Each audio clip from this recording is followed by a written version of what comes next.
I'm not going to celebrate with a hip thrust because I know how we feel about that stuff. Well, if you're a Key and Peele fan, you can do 2 hip throws. That's true, too. You can't do 3. No, 3 is, that's where we draw the line here on Dugout Discussions. It is time for another episode of Dugout Discussions with Chris Rose. It is presented to you by Ultra Pouches. This is the manager of the San Francisco Giants, Tony Vitello, or as I like to introduce him, as a 1997 Missouri State soccer champion from DeSmet High School. Did I say it right? Yeah, you nailed it. Okay. And I'm glad you brought that up. Yeah, isn't that the way we should really be introducing you? Well, usually it's the real Coach Vitello is my dad, so I'm his son, and I try and coach or follow in his footsteps, whatever. But he led that team, which had a really lot of talent on it, but a great group of guys. So you bring back good memories with that. All right, so I need the full rundown. I mean, we do have the World Cup coming to North America this summer, so yeah. How were you? I was okay. Our school was really good. St. Louis is very heavy on private schools, Catholic schools, and the soccer players kind of flock to those. And guys like Taylor Twellman, who's probably the biggest voice in St. Louis, he was on the pitch that day for the opponent. And then and y'all beat his ass? We beat them. He was on the team. he was going to go play baseball in college too, two-way guy.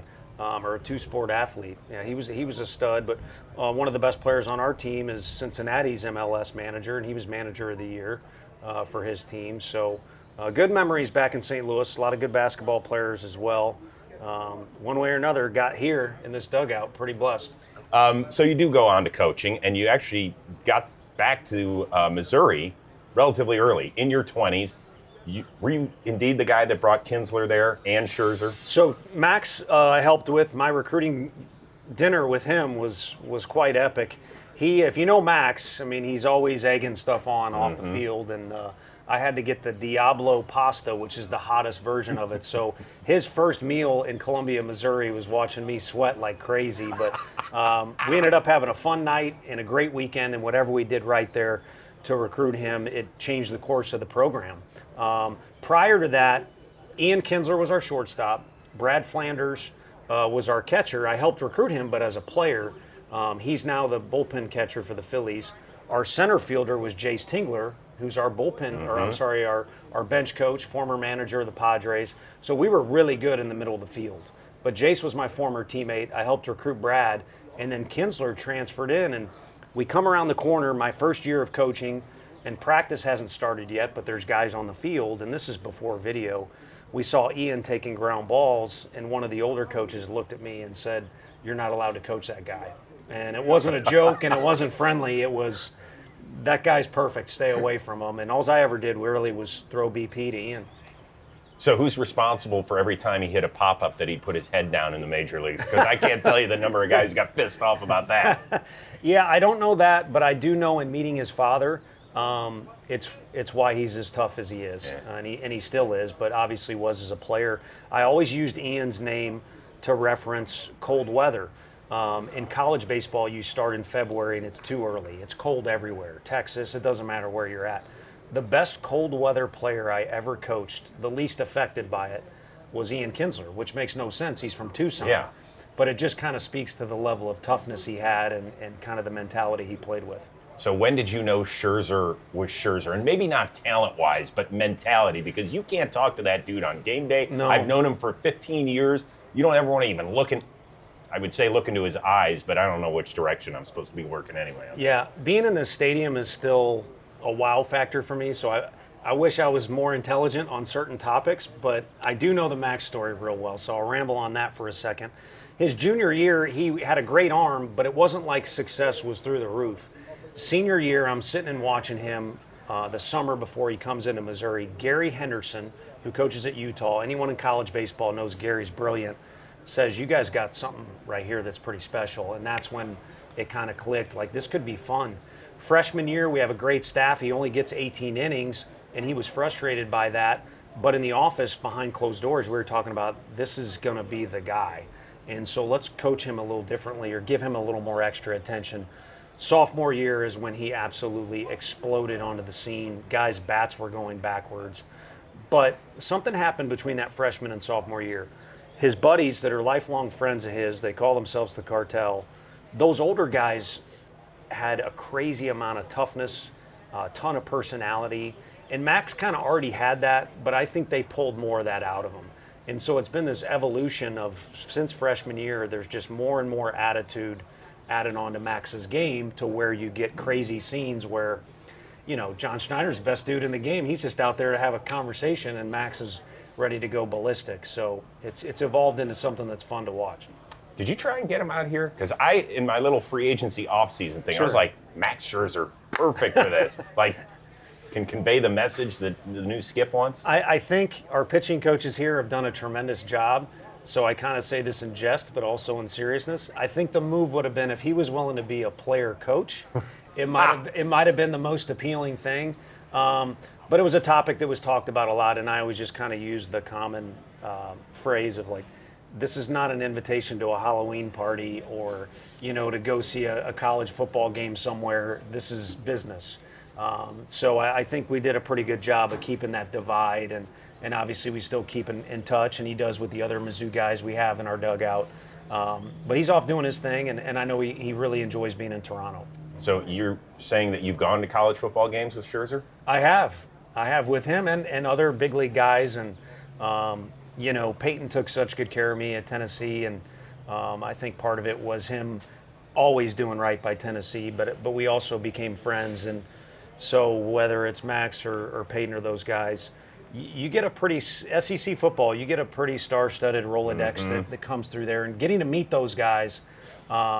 Man, I never thought I'd get to meet some of the people that I did, but it was all topped yesterday by the fact I got to meet Ice Cube, who, is a Dodger. Yeah. Yes, sir. You can do it better than I. And obviously he's wearing Dodger blue, which I respect, and I didn't want to, create too much controversy by making him shake my hand, but that's another one that will forever be embedded in my head. That's great. Listen, you're a human being. You're allowed. It doesn't have to be, I hate them forever. I get it. You're the manager of the Giants. You're not going to like the Dodgers. It's okay to say you like Ice Cube. Sure. It's okay. Yeah, I grew up on that music, and the movies, some of them are great. He's done. Come on, he's gone soft on us. Let's call it what it is. Well, I grew up on the ones that were pretty good. Yes. They were epic and they were educational, but the music is what I grew up on, and I geeked out. You try not to panic around these famous people, but I did say one thing I think was solid, and said, man, it's tough to not feel tough when you're listening to your music. And regardless of who you are, which he could probably see, I'm not the toughest cat in the world. So what did he say to you? He was just great. To be honest with you, my brain goes to, he said, I got a good catcher for the first pitch, and I looked over and it's Mike Epps. Yeah. And he was dying laughing because I was dying laughing, and he kind of showed how he probably does all the time. He captured the room with the personality he has. All right, so for people that don't know, your pops is like the dean of St. Louis sports. 5 state titles in soccer, another one in baseball, although he waited until you left to win the darn thing. What's that about? Yeah, I don't know. I was probably holding him back. The track record I have is usually when I get done playing, the school, including University of Missouri and others, gets a lot better. So St. Louis, you're too young to remember 1982 and win it all, right? Yeah, very vague memories of all that. Okay, so heartbreak in 85 against the Royals. Absolutely. And 87. I mean, we were talking like Twins. Crocodile tears. Yeah, Ron Washington and I talked about, yes. He started out that year in Minnesota, and we talked about how much St. Louis people hated the roof. Some balls were lost. And they accused him of putting the air conditioning on only when the Twins hit. No joke. Seriously, that was a big thing. Yeah, no, there was a lot of controversy with that, but it was a great World Series. But to get to all those points where there was heartbreak, you had to have a lot of wins and a really great baseball culture in that city where people just have a good feel for the game and really appreciate people that play the game the right way. So who did you pretend to be? Were you like an Ozzy guy, a Tommy Herr, a Willie McGee? Did you go double ear flap on me? No, I pretended to be Ozzy, but I also, a lot of second base, I pretended to be Ryne Sandberg. My dad was from Chicago. Ooh. WGN was always on. And I thought, at one point in my life, I could profile, kind of similar to him, frame and swing and all that. And it's great. Before he passed on, I told that story to somebody that I wanted to be like him, but I was a bad player, move on to coaching. And he signed a ball, And I wish I could remember the exact quote, but it was basically like, it's you'll never be like me as a player. It's a good thing you moved on to coaching was the joke that he put on the ball. And so I still have that in my office, and a great piece of baseball history there. All class right there. I love that. I love that. All right, more with Tony V in just a second. But first, I want to tell you that nicotine and caffeine keep you hooked with crashes and withdrawals. Ultra pouches, in the meantime, they deliver clear focus with zero of either. Now, Ultra is the ultimate guilt-free pouch, delivering instant focus and mental clarity without nicotine or caffeine. And new customers can use the code DISCUSSION to get 15% off at takeultra.com. Once again, that is takeultra.com for 15% off with the code DISCUSSION. After you make the purchase, they're going to ask you where you heard about them. Please support this show. Tell them Dugout Discussion sent you. Now, back to the dugout. More with the Giant skipper. How are you? I'm great. And what I mean by that is, you are one of one. Yeah. You are the trendsetter, the history maker going from college. And I heard your soundbite a couple weeks ago where I didn't want to leave the house, and I forced myself to, so I caught a Chappelle show. Yeah. But how are you doing? Yeah, no, I'm doing great. I think that's the way my dad was wired. He hates losing and enjoys winning. And also, I think, this is who I am. I'm a person too, but it doesn't make sense to go out around town celebrating when, you need to do a better job or things don't go your way. So But you're allowed to live. No, that's true. That's true. And I've never been good at that stuff. But on the whole, that's just one example of why you're asking the question. For me, I've said it before. We went and did the Italian Athletic Club there, inducted me into their club, which was a tremendous honor. And people kept asking me the same thing. The city, and this is the most sincere I can be, the people, starting with Buster, the people in the dugout, the players, Luis, everybody, the coaching staff, the people in the city, the city. I love the city. This experience is nuts. I mean, Ohtani in the box and Schwarber and things like that. It's literally a dream. It's just we don't have as many wins as I'd like, and that's what we're all here to do when we show up to put in our work in pregame, is to win on that given night. And so that's just what I want to do better. And you mentioned one-on-one. I think we got some good things going on. The one thing in the back of my mind I never wanted is our guys to be penalized for this story or narrative that people can run with a lot of different ways. And if I make a mistake or do something stupid or say something stupid, I'm fine with that. But I don't want anything to unjustly affect, the vibe we have going on in the locker room or the way the guys play out on the field. And so hopefully we're kind of past that point where everything's super new and it's more about just us finding ourselves as a team. I don't think anyone started off the way that we wanted to, whether it's me as an individual or us as a group or this guy and this guy.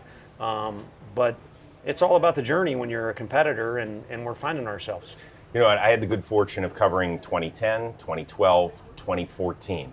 And the biggest compliment I can pay the fan base here is that it feels like it's on the East Coast. Yeah. Right? It's the New York, Boston, Philly mentality. Like, they want excellence, and that's awesome. You're being watched with every move. I saw the other day, the bullpen, Jesse Chavez is out there. We don't know exactly which one. You had raised your hand out there, but the narrative wasn't. It was, our rookie manager effed up and screwed up. Isn't there part of you that wants to bite back? Like, folks, it's not as bad as it seems. And is it okay that people look at this with such a microscope on you? I think it's okay. I mean, it's understandable, the microscope part, but then if you dissect example by example, it's like there are certain times where I wish I would have done something different. It's easy to do, say that after the fact. There's other things where I'm like, I'm not sure about this, and it goes well. So it's case by case, and in that case, it's an example of a few times. I don't know any of this stuff till people bring it to me, and I didn't know that one till yesterday.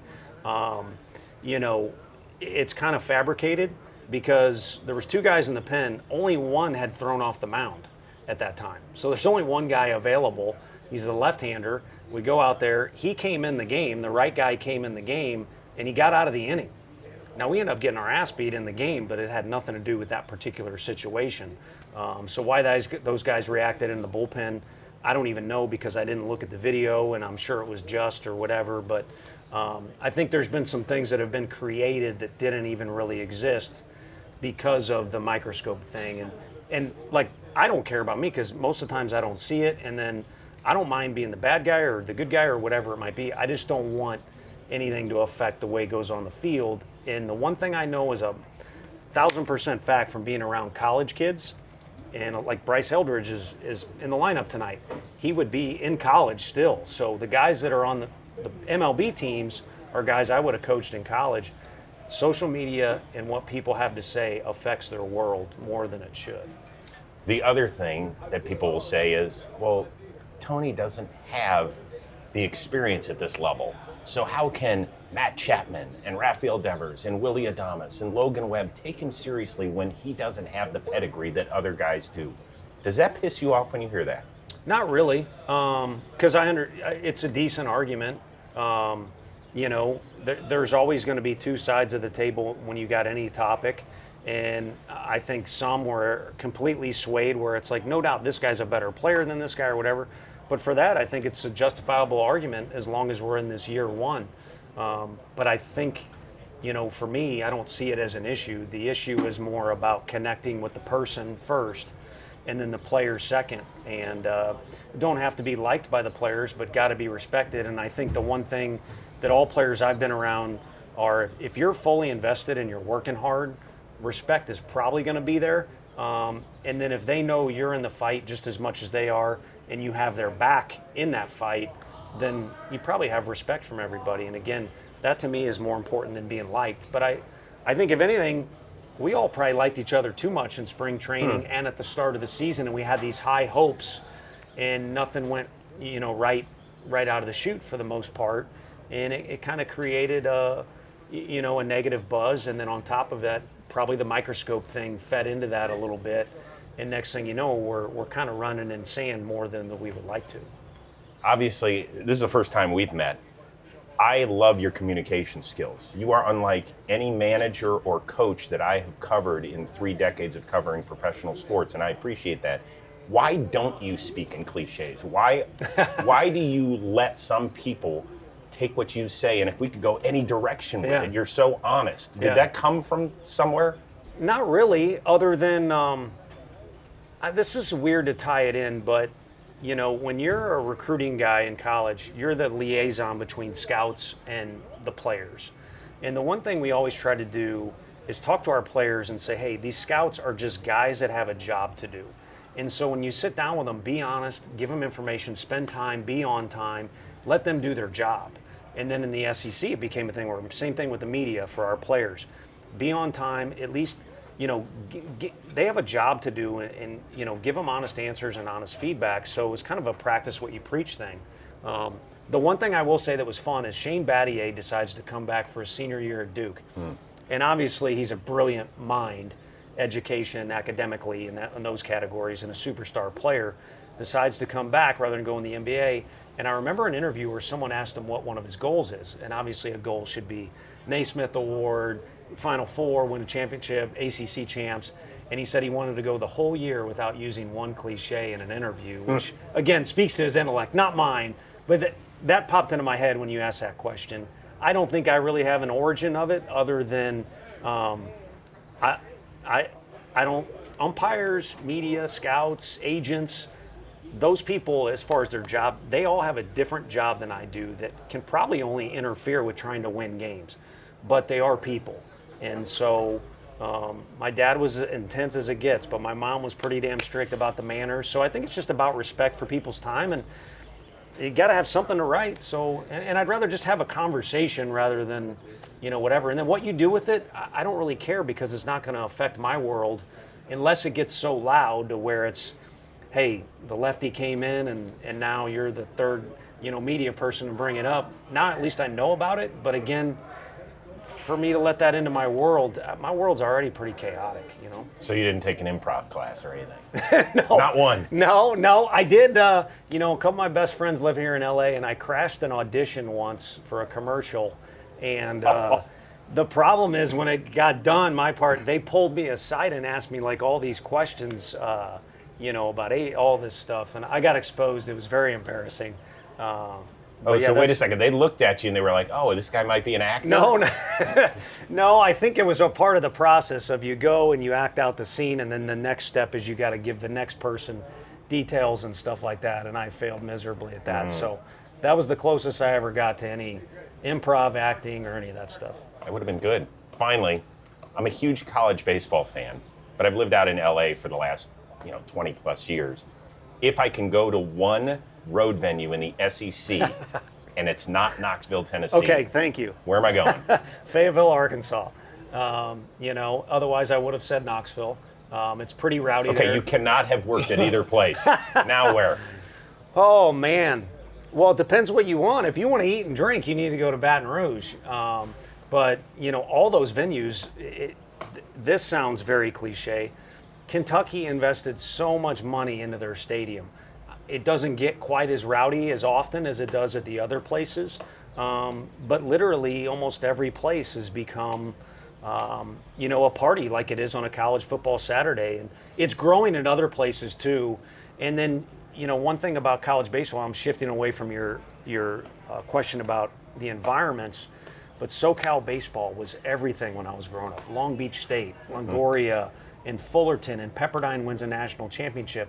And that kind of faded a little bit with the way recruiting works now. But seeing UCLA as a #1 ranked team, they're not my favorite, but it does kind of give hope that this thing coast to coast can be what I think I'm envisioning, because it's the star power in college baseball, the level of coaching and nutrition and guidance these guys get, the fans they play in front of the media.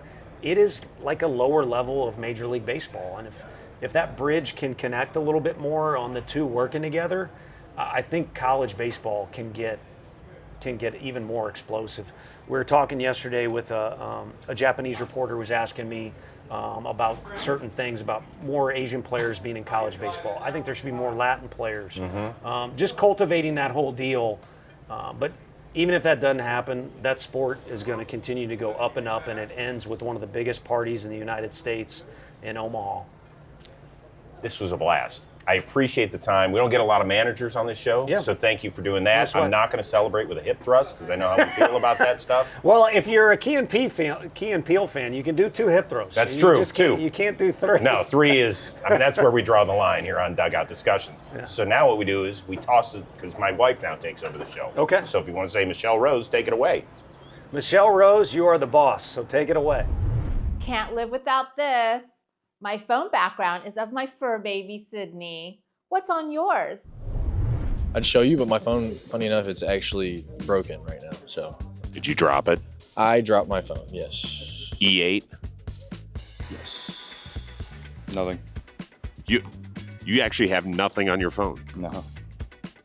Didn't you and your wife just have a baby? We did, but I don't know, too lazy to make a photo on my front page. Well, you don't have to make the photo. You could just take the photo and save it. It's a lot of work. I got priorities. It is a picture of Busan, South Korea.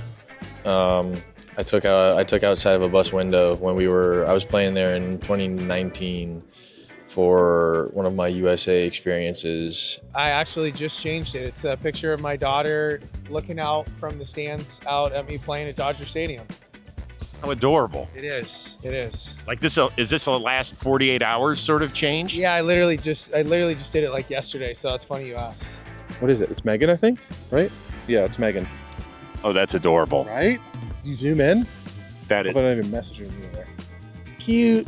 It was a picture of like her and my wife for a long time, but this one felt pretty cute, so I rolled with it. So is it just her solo? Just her solo. How do you explain that to the missus? Yeah, that's a good question. Now that it's public, gonna have to really, schmooze her a little bit for sure. I think you could figure out a way or two to make it up to her. Let's go. Yeah, no doubt. It's the wife. Me and the wife. Wedding day.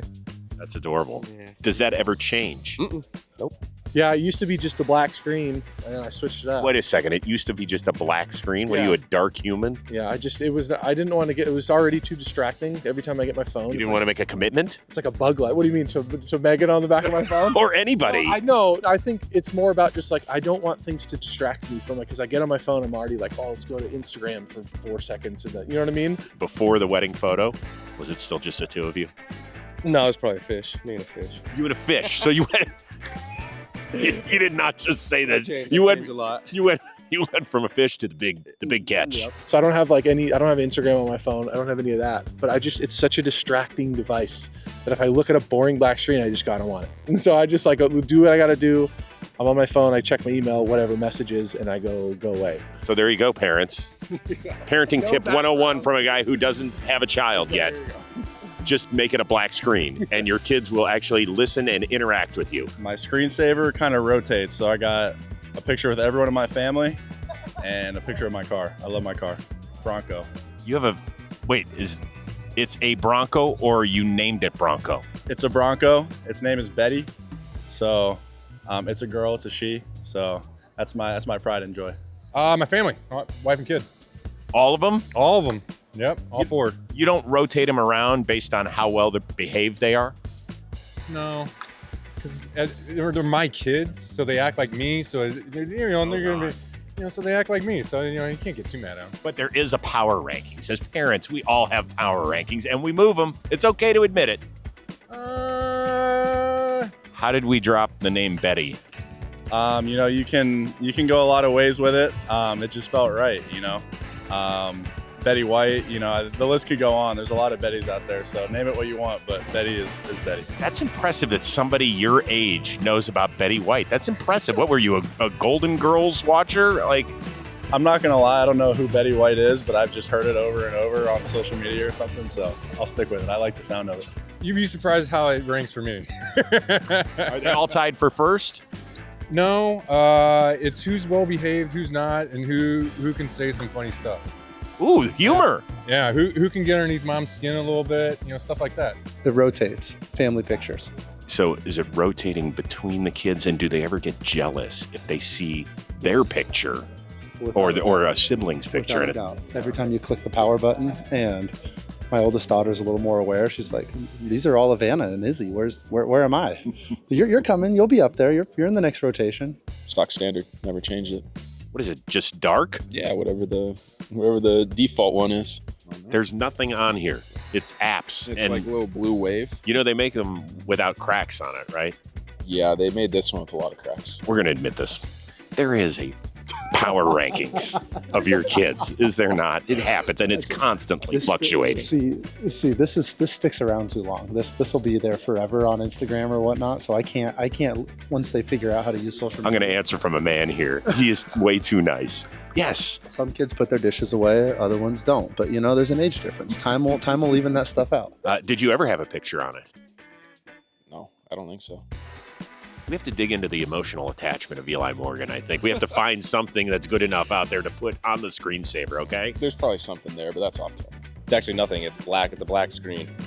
How in the world are you a black screen guy? I'm going to get a lot of crap for this, but I saw Elon Musk said he had a black screen. I was like, that's pretty cool. And stuff. It's my wife when she was a little kid, when she was a baby.